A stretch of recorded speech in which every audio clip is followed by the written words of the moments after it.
प्रशिक्षुओं, मैं जगत कुमार बीटीसी 2021 बैच। आज आज मैं आप सभी को फोर्थ सेमेस्टर की मैथ एकदम बेसिक से शुरुआत करने चल रहा हूं, जिसमें आपको सबसे पहले मैं सिलेबस की बात बताऊंगा। सिलेबस पाठ्यक्रम आपका क्या है। जैसे पहला हुआ करणी, करणीगत राशि, करणी का घातांक, अर्थात मैं करणियों को किसकी कितनी घात है उसको कैसे हल किया जाए, ये सारी चीज इसके अंतर्गत आएगी। और उसके बाद दूसरा टॉपिक जो है वर्ग, वर्गमूल, घन, घनमूल की अवधारणा, अर्थात वर्ग निकालना, वर्गमूल निकालना, घन निकालना, घनमूल निकालना, इन सबको आप सेकेंड पार्ट चैप्टर में पढ़ेंगे। और थर्ड चैप्टर आपका रहेगा किसी संख्या का वर्गमूल तथा दशमलव संख्या का वर्गमूल ज्ञात करना, अर्थात इसमें पूर्ण वाले रहेंगे। और इसमें किसी संख्या का वर्गमूल कैसे निकाला जाएगा, अर्थात जो दशमलव में होती हैं संख्याएं उनका वर्गमूल मैं कैसे निकालूंगा, ये सारी चीजें जानकारी इसमें प्राप्त करूंगा। ठीक है। फिर उसके बाद चौथा जो चैप्टर होगा आपका पूर्ण घन संख्याओं तथा पूर्ण घन दशमलव संख्याओं का घनमूल, अर्थात जो पूर्ण घन होते हैं उनकी भी निकालूंगा और दशमलव संख्याओं का भी घनमूल निकालूंगा, यानी निकालने की प्रक्रिया सीखूंगा। ठीक है। फिर उसके बाद पांचवें में चले आइए। पांचवें में है क्या, मैं किसी सिक्के को उछालने पर चित्त या पट के ऊपर पड़ने की संभावना को संबोध, यानी समझ रहे हैं आप, इसमें किसी सिक्के को उछाला जा रहा है, सिक्का क्या है, सिक्के में चित्त आ रहा है तो उसकी क्या संभावना है, पट आ रहा है तो इसकी क्या संभावना है, अर्थात हेड और टेल जो आते हैं सिक्के में उनकी क्या संभावना है, इसको ज्ञात करूंगा। और किसी पासे को मतलब लूडो के जो पासे होते हैं, पासा होता है उसमें 6 फलक होती हैं, तो उसमें 1 2 3 4 5 6 तक काउंटिंग रहती है। किसी पासे को उछालने पर किसी एक फलक के ऊपर आने की संभावना, अर्थात उसमें से एक फलक, जैसे कोई पासा हुआ मैं उछाल दिया हूं, उसमें एक आने की संभावना क्या होगी, 3 आने की संभावना क्या होगी, 4 आने की संभावना क्या होगी, यही सारी चीज ज्ञात करना है मुझे। और उसके बाद 2 या 3 सिक्कों को एक साथ फेंकने पर, अगर मैं 2 या 3 सिक्कों को एक साथ फेंकूंगा तो उसमें क्या क्या संभावनाएं आ सकती हैं, हो सकती हैं, यानी आने की संभावना ज्ञात हो जाएगी। ठीक है। अब 8वें में देखिए 2-3 सिक्कों को एक साथ फेंकने की, यहाँ ये भी हो गया। और उसके बाद 9वां जो है संभावनाओं का दैनिक जीवन से संबंध, अर्थात यहाँ पर देखिए दोनों एक ही हो गया है भाई। ठीक है, एक ही हो गया है ये दोनों। तो यहाँ पर देखिएगा ये जो आपकी संभावनाओं का दैनिक जीवन में संबंध, जो संभावनाएं होती है आने वाली, उनकी दैनिक जीवन में संबंध क्या है आने, यानी जो आपका क्या, इसके बारे में पूरी डिटेल जानकारी मैं इस चैप्टर में 9वें वाले में पढ़ूंगा। ठीक है। अवर्गीकृत आंकड़ों की माध्यिका बहुलक की गणना, अर्थात जो अवर्गीकृत आंकड़ा होता है, ठीक है, वर्गीकृत एक आंकड़ा होता है, एक अवर्गीकृत, तो अवर्गीकृत आंकड़े जो आपके सिंपल होते हैं उनकी माध्यिका एवं बहुलक ज्ञात करना मैं इस चैप्टर में सीखूंगा। इन सारे चैप्टर को मैं एक्सप्लेन करूंगा 10 चैप्टर में। ठीक है।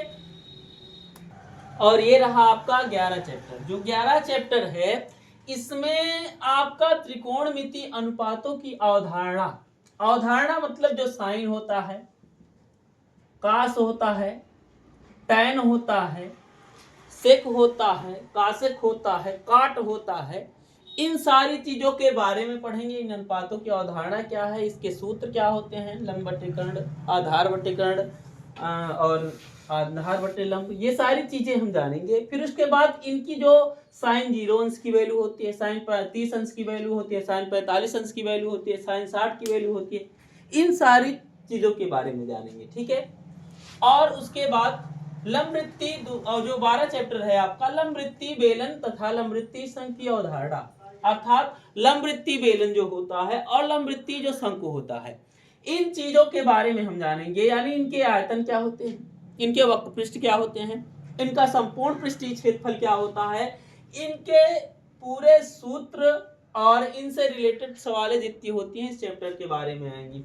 और जहां तक रही 13 की बात, 13 में वर्ग से यानी समीकरण जो होता है, जैसे x² कोई संख्या अचर पद, जहां के क्या है, कांस्टेंट है, आपका अचर पद है। ठीक है। ये आपका अचर पद हो, x² कुछ दिया हो, उसके रूप में कोई समीकरण, उसको हल करना है, अर्थात x की वैल्यू ज्ञात करना। अर्थात जो ax² + bx + c = 0 अर्थात ये द्विघात समीकरण का व्यापक रूप है, इसके रूप में हो तब हल करना है। अर्थात द्विघात समीकरण को हल करना, वो भी गुणनखंड विधि से। कैसे करते हैं इनकी गुणनखंड की विधियां? आदि अंत का कर गुणा ले खंड सिद्धो, अंतिम चिन्ह मध्य में रखियो, बीच की संख्या हो।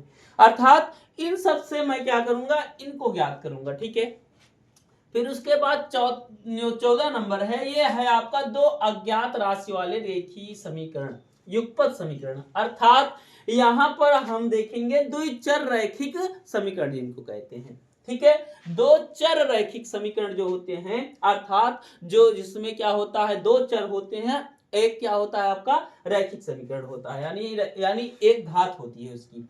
असमलंब चतुर्भुज का क्षेत्रफल, जो समलंब चतुर्भुज होता है, समलंब चतुर्भुज का क्षेत्रफल, अर्थात यहां समझिएगा समलंब चतुर्भुज किसे कहते हैं भाई, जिसकी दो युग्म आमने सामने के युग्म क्या होते हैं, समांतर होते हैं। इन चतुर्भुजों का, ऐसे चतुर्भुजों का मैं क्षेत्रफल निकालूंगा। कैसे निकालूंगा, यानी इसका क्षेत्रफल का जो सूत्र होता है 1/2 गुणे ब्रैकेट में समांतर भुजाओं का योग इनटू ऊंचाई, ये सूत्र होता है, उससे मैं हल करूंगा। फिर उसके बाद चलाऊंगा भाई 16 चैप्टर पे।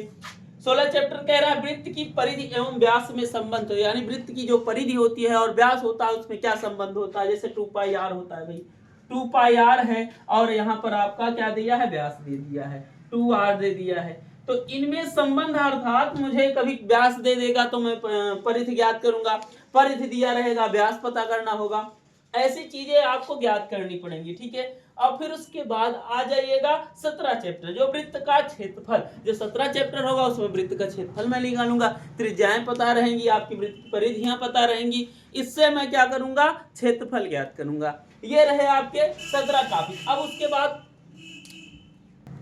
रहा 18 नंबर को।